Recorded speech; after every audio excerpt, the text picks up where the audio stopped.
These boxes are super easy to install. They just have nails that you nail into the stud. Some have screws on the inside, and you basically just hold it up against the stud and hold those tabs against your 2x4 or 2x6, whatever you have, and nail it in place. These tabs actually hold the face of this out to 3/8 of an inch. Typically, drywall is 1/2 inch, and you want this set back just a little bit. You definitely don't want the box to be further out than your drywall, because then you're going to have problems where you might have to cut the box down or do some fancy stuff with your mud, and you don't want to have to do that. On the reverse side of that, if you set it too far in, you shouldn't have a problem here, but be careful with newer studs, because newer studs have this curve. And I think that's been my downfall in the past, where I've just held them there by feel, and they're actually sitting past the face of the stud. So you need to hold it like this. So I, in the past, have held them too far in this way, and have had to use an extender on the face of this. So you should be okay if you hold this with the face. And just so you know, these lines right here are all indicators of different depths of drywall. The first one towards the top here is 1/4 inch, then it goes 3/8, then 1/2 inch, and then 5/8. And if you didn't know that before, now you know. But again, you want to hold it about 3/8 for 1/2 inch drywall. So are these marks even useful? What do you guys think? So I'm starting on this wall. I'm going to leave that outlet for now, leave that alone, but eventually I'll shut off the breaker, disconnect that line, and bring it back up to wherever my box is. And as far as choosing where to put a box, I like to put more than I need, but I believe the code is every 12 feet and no more than 6 feet from a corner. So if you look here, 5 feet is right here, and then from this corner, 5 feet is right here. So if I put my box here, I will be less than 6 feet.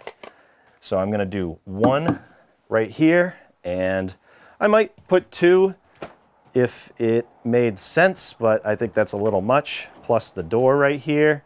I'm never going to have a piece of furniture or anything right here. So this 1 box should be fine for this wall.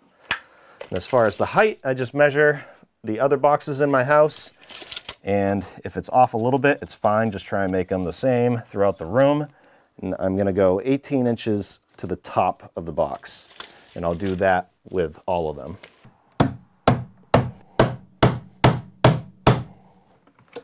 That's it.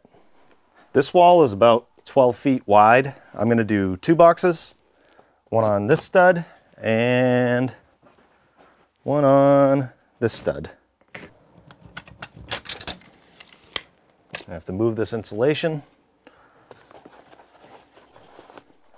Energy saving boxes, required by code. Just be careful, don't break the box, but make them tight. You should wear gloves when you touch insulation. It can bother your skin.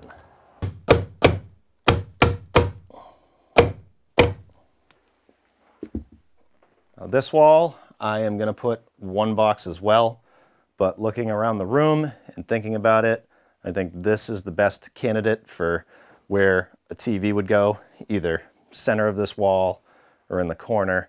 So I'm also going to put a low voltage box right here so I can run cable right in the center of this wall, or at least somewhat center on those studs.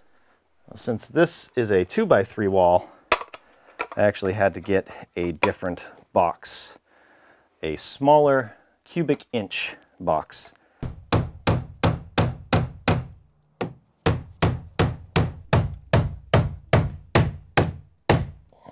And on this wall, I'm going to put one right there in the middle of this.